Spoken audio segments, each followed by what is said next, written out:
Episode 11 की starting में हमें टॉम को दिखाया जाता है जो कि अपनी मॉम को मिलने के लिए हॉस्पिटल में आता है। तो उसका स्प्राइट पीछा कर रहा होता है और जब टॉम लिफ्ट में जाता है तो स्प्राइट जो है वो सीढ़ियों के द्वारा उसका पीछा करते हुए उसकी मॉम की वार्ड तक पहुंच जाता है। हमें दिखाया जाता है कि टॉम अपनी मॉम की बहुत ही ज़्यादा केयर कर रहा होता है। वो अपनी मॉम के लिए इतना ज़्यादा परेशान होता है कि वो उनका हाथ पकड़ के वहीं पर बैठ जाता है। स्प्राइट ये सब कुछ देख रहा होता है। टॉम भी स्प्राइट को देख लेता है, इसलिए उससे बात करने के लिए वो बाहर आ जाता है। बाहर आने के बाद टॉम उसे बताता है कि मेरी मॉम काफ़ी टाइम से बीमार है, बस इसीलिए मुझे काफ़ी ज़्यादा पार्ट टाइम जॉब करने पड़ रहे हैं। स्प्राइट कहता है कि बस इसी वजह से तुम प्रैक्टिस के लिए नहीं आ रहे हो या फिर तुम ज़्यादा से ज़्यादा प्रैक्टिस नहीं कर पा रहे हो, जिसके ऊपर टॉन्ग उसे हाँ में जवाब देता है। टॉन्ग कहता है कि भले ही मैं प्रैक्टिस ज़्यादा नहीं कर पा रहा हूँ, लेकिन तुम जिस तरह से अज्यूम कर रहे हो उस तरह का कोई बुरा काम मैं नहीं कर रहा हूँ। स्प्राइट कहता है कि तुम कोच को इस बारे में क्यों नहीं बता रहे हो, कोच तुम्हारी मदद ज़रूर करेंगे। टॉन्ग कहता है कि अगर कोच को इस बारे में पता चला और क्या होगा अगर उन्होंने मुझे इस गेम से ही निकाल दिया तो। स्प्राइट कहता है कि तुम हमेशा से इस गेम के लिए हार्डवर्क कर रहे हो तो कोच तुम्हें ज़रूर समझेंगे और वो कुछ ना कुछ रास्ता ज़रूर निकालेंगे तुम्हें इस मुसीबत से बाहर निकालने के लिए, और इस तरह से तुम्हें ज़्यादा पार्ट टाइम जॉब करने की ज़रूरत भी नहीं पड़ेगी। तो यहाँ पे टॉन्ग उसे थैंक्स कह देता है। स्प्राइट कहता है कि अब तुम्हारी मॉम की तबीयत कैसी है। टॉन्ग कहता है कि उनकी हालत ख़राब है, डॉक्टर ने कहा है कि उनको उनकी निगरानी में रखना पड़ेगा और उनके खर्चे भी बहुत ज़्यादा है, जिसकी वजह से मैं जॉब कर रहा हूँ। तो यहाँ पे स्प्राइट कह देता है कि अगर मैं तुम्हारी कोई हेल्प कर पाऊँ तो प्लीज़ मुझे इस बारे में ज़रूर बताना, और वो उसे सॉरी कहता है कि मैंने तुम्हारे ऊपर डाउट किया। तो यहाँ पे इन दोनों के बीच की मिसअंडरस्टैंडिंग जो है वो दूर हो चुकी है। फिर सीन शिफ्ट होता है। हमें दिखाया जाता है स्प्राइट जो है वो ये सारी बातें जी को बताता है। उनकी बातें चली रही होती है, तभी वहाँ पे जी को जो है किसी के आने की आवाज़ आती है। तो वो स्प्राइट से कहता है कि मैं तुमसे थोड़ी देर में बात करता हूँ, कोई तो आ रहा है। ऐसा बोल के वो ऊपर छुपने के लिए चला जाता है। हमें दिखाया जाता है वहाँ पे को फ़ोन पे बात करते हुए आ रहा होता है। को किसी से फ़ोन पे कह रहा होता है कि अब मैं और ज़्यादा फ़ोटोज़ क्लिक नहीं कर सकता, सबको मुझ पे शक हो रहा है और एक बार ये काम पूरा हो जाए उसके बाद तुम हमारे डील के बारे में मत भूलना। ऐसा बोल के को वहाँ से चला जाता है और यहाँ पे जी जो है चुपके से उसकी बातें सुन रहा होता है। फिर सीन शिफ्ट होता है। हमें दिखाया जाता है कि जी स्प्राइट को के बारे में सब कुछ बता देता है। स्प्राइट उससे कहता है तो टीम पे नज़र रखने वाला इंसान और कोई नहीं बल्कि को है, जिसके ऊपर जी कहता है कि हाँ। स्प्राइट कहता है लेकिन कोई ये सब कुछ क्यों कर रहा है, जिसके ऊपर जी कहता है कि शायद सामने वाली टीम ने उसे कुछ अच्छी ऑफ़र दी होंगी। तो स्प्राइट कहता है कि हमें कोच को इस बारे में बताना चाहिए, जिसके ऊपर जी कहता है कि अगर कोच को इस बारे में पता चला तो कोह पे बहुत ज़्यादा मुसीबत आ जाएगी और वो ज़िंदगी में कभी वॉलीबॉल नहीं खेल पाएगा। स्प्राइट कहता है तो क्या हमें डायरेक्टली को से बात करनी चाहिए, जिसके ऊपर जी कहता है तुम पागल हो चुके हो क्या, मुझे और भी एविडेंस ढूंढने हैं। तो स्प्राइट कहता है कि इसमें मैं तुम्हारी मदद करूंगा। तो जी मान जाता है। फिर सीन शिफ्ट होता है। हमें दिखाया जाता है कि स्प्राइट लॉकर रूम में आके को का लॉकर ओपन करता है और उसमें से को का फ़ोन निकालता है। वो उसमें पासवर्ड डालने की कोशिश करता है लेकिन सारे पासवर्ड जो है वो इनकरेक्ट दिखाया जाता है। तभी उसे आवाज़ आती है कि लॉकर रूम में कोई आ रहा है। तो वो जल्दी से फ़ोन को अपनी टी शर्ट के अंदर छुपा लेता है और एक्सरसाइज करने की नाटक करने लगता है। तो यहाँ पे टॉन्ग उसे सस्पिशियस नज़रों से देखते हुए कहता है कि ये तुम क्या कर रहे हो, जिसके ऊपर स्प्राइट कहता है कि मैं बस एक्सरसाइज कर रहा हूँ। को जब अपने लॉकर को ओपन करता है तो उसे कुछ गड़बड़ लगती है, लेकिन वो कुछ रिएक्ट करे इसके पहले ही डिडिया उसे कह देता है कि चलो मेरे साथ शावर लेने के लिए। तो को उसे मना कर देता है। फिर दिखाया जाता है कि उन दोनों के जाने के बाद स्प्राइट जब दोबारा से मोबाइल निकालने की कोशिश करता है तो टॉन्ग वहाँ पे दोबारा से आ जाता है। तो स्प्राइट जो है अपना पेट पकड़ के बैठ जाता है। टॉन्ग उससे पूछता है कि तुम्हें क्या हुआ, जिसके ऊपर स्प्राइट कहता है कि मेरा पेट दर्द कर रहा है। टॉन्ग उसे कहता है कि तुम कुछ अजीब बर्ताव कर रहे हो, मुझे तुम पे शक हो रहा है। ऐसा बोल के वो वहाँ से चला जाता है और यहाँ पर स्प्राइट जो है वो चैन की सांस लेता है। फिर सीन शिफ्ट होता है। हमें जी और स्प्राइट को वीडियो कॉल पे बात करते हुए दिखाया जाता है, जहाँ पे स्प्राइट उससे पूछ रहा होता है क्या तुम्हें को की बर्थ डेट के बारे में पता है, जिसके ऊपर जी उसे मना कर देता है। फिर स्प्राइट कहता है तो उसके फेसबुक के बारे में तो पता होगा। तो जी कहता है कि मुझे इस सब के बारे में क्यों पता होगा, तुम खुद क्यों नहीं ढूंढ लेते। तो यहाँ पे स्प्राइट उसे कहने लगता है कि मैं अब पासवर्ड डालना बंद कर रहा हूँ वरना उसका फ़ोन जो है वो हैंग हो जाएगा, हमें जल्दी कुछ करना पड़ेगा। तो जी कहता है कि हाँ ठीक है। स्प्राइट कहता है कि तुम क्या कर रहे हो। जी कहता है कि मैं अभी शावर लेकर सो जाऊँगा तो मैं अभी फ़ोन रख रहा हूँ। ऐसा बोल के वो फ़ोन कट कर देता है। फिर सीन शिफ्ट होता है। हमें सैम और तान को दिखाया जाता है। तान सैम से पूछ रहा है कि तुम्हारी मैच नज़दीक आने वाली है, क्या तुम उसे लेके परेशान हो? जिसके ऊपर सैम कहता है कि थोड़ा बहुत, सिर्फ मैं परेशान नहीं हूँ, पूरी टीम परेशान है क्योंकि आजकल टीम में कुछ अच्छा नहीं चल रहा है। तान कहता है कुछ अच्छा नहीं चल रहा है इससे तुम्हारा क्या मतलब है? जिसके ऊपर सैम उसे बताता है कि हमें लग रहा है कि कोई हमारी टीम की स्ट्रैटेजी है वो किसी और को शेयर कर रहा है। अगर तुम लास्ट का मैच ही देखोगे तो तुम्हें पता चल जाएगा कि सामने वाली टीम को हमारे हर एक स्ट्रैटेजी के बारे में पहले से ही पता था। थान सैम का मजाक उड़ाते हुए कहता है कहीं ऐसा तो नहीं है ना कि भूत तुम लोगों पे नज़र रख रहा है? तो सैम उसे कहता है क्या भूत? मुझे तो तुम्हें इस बारे में बताना ही नहीं चाहिए था। तो यहाँ पे थान हंसने लगता है। फिर वो कहता है कि सैम, क्या तुम्हें बचपन से ही वॉलीबॉल खेलना पसंद है? सैम कहता है नहीं। तो थान कहता है तो तुम्हें कब रियलाइज़ हुआ कि तुम्हें वॉलीबॉल खेलना पसंद है? तो सैम कहता है कि जब मैं मिडिल स्कूल में था तब मैंने पहली बार जी को वॉलीबॉल खेलते हुए दिखा था। मुझे मेरे एक फ्रेंड ने इनवाइट किया था मैच देखने के लिए। जब मैंने जी को पहली बार वॉलीबॉल खेलते हुए दिखा तो मैंने सोचा कि यार ये कितना ज़्यादा कूल है। फिर मेरा मन किया कि मुझे भी वॉलीबॉल खेलना है और मैं जी को बस देखते ही रह गया। फिर जब मैंने खेलना स्टार्ट किया तो मैं उस गेम को बहुत ज़्यादा एंजॉय करने लगा। फिर मैंने उसे कंटिन्यू ही रखा। थान कहता है कि मैं बहुत ज़्यादा जेलस फील कर रहा हूँ। सैम कहता है कि तुम जेलस क्यों हो रहे हो? तो थान कहता है कि तुम जितना ज़्यादा सांस नहीं लेते उतना ज़्यादा तो तुम जी के बारे में याद करते रहते हो। क्या तुम जी से इतना ज़्यादा प्यार करते हो? जिसके ऊपर सैम कहता है कि हाँ, मैं जी से पहले बहुत ज़्यादा प्यार करता था।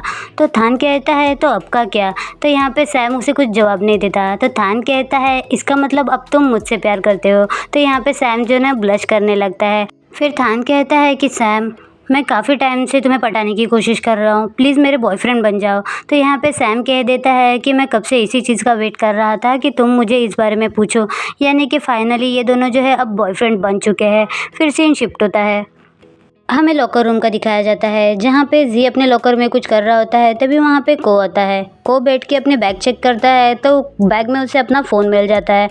को बहुत ज़्यादा खुश हो जाता है और कहता है कि तुम यहाँ पे हो, मुझे लगा कि मुझे नया ख़रीदना पड़ेगा। ऐसा बोल के वो वहाँ से चला जाता है और जी उसकी तरफ देखने लगता है। फिर सीन शिफ्ट होता है। हमें सारे टीममेट्स को बैठे दिखाया जाता है जिसमें माइक कहता है क्या तुम लोगों ने कुछ नोटिस किया? पिछले कुछ मैच से हम हारते जा रहे हैं और मुझे लगता है कि सामने वाली टीम को हमारे हर एक मूव के बारे में पहले से ही पता चल जाता है।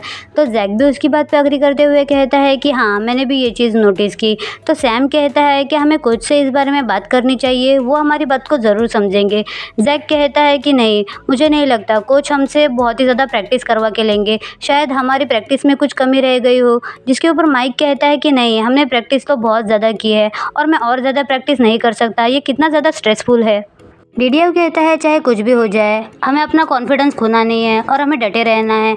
यहाँ पे टोंग कह देता है कहीं ऐसा तो नहीं है ना कि हमारी स्ट्रेटजी बहुत ही ज़्यादा इजी है जिसकी वजह से वो लोग हमें इजीली पकड़ लेते हैं। जिसके ऊपर को कहता है जी हमेशा से एक ही स्ट्रैटेजी के साथ गेम खेलता है तो ये तो उनके लिए इजी होगा ना कि वो उसके हर मूव को समझ जाते हैं। तो सब लोग उसकी बात पे अग्री करते हैं। फिर सीन शिफ्ट होता है। हमें दिखाया जाता है कि सब लोग जो है वो जी की प्रैक्टिस को देख रहे होते हैं। डीडीएफ कहता है कि कोच ने हमसे कहा था कि सामने वाली टीम को हमारे सारे मूव्स के बारे में पहले से ही पता चलता है। तो इसका मतलब तो यही हुआ ना कि वो हम लोगों के मूव्स को कॉपी कर रहे हैं या फिर उन लोगों को हमारे वीकनेस के बारे में ज़्यादा ही पता चल गया है। ये हमारी टीम के लिए अच्छा नहीं है। जिसके ऊपर माइक उससे कहता है क्या आजकल तुम सीरीज़ ज़्यादा देखने लगे हो? जिसके ऊपर डीडीएफ उसे कहता है कि मेरे मॉन्क ने मुझसे कहा था कि किसी भी इंसान पर इतना जल्दी भरोसा नहीं करना चाहिए। तो यहाँ पर सब लोग जो है उसका मजाक उड़ाने लगते हैं। डीडीएफ कहता है कि हमें जल्दी से कल्प्रिट को ढूंढना चाहिए लेकिन कोई उसकी बात को सीरियसली लेता ही नहीं है। फिर सीन शिफ्ट होता है। हमें दिखाया जाता है कि कोच जो है वो सबको इंस्ट्रक्शन दे रहे होते हैं।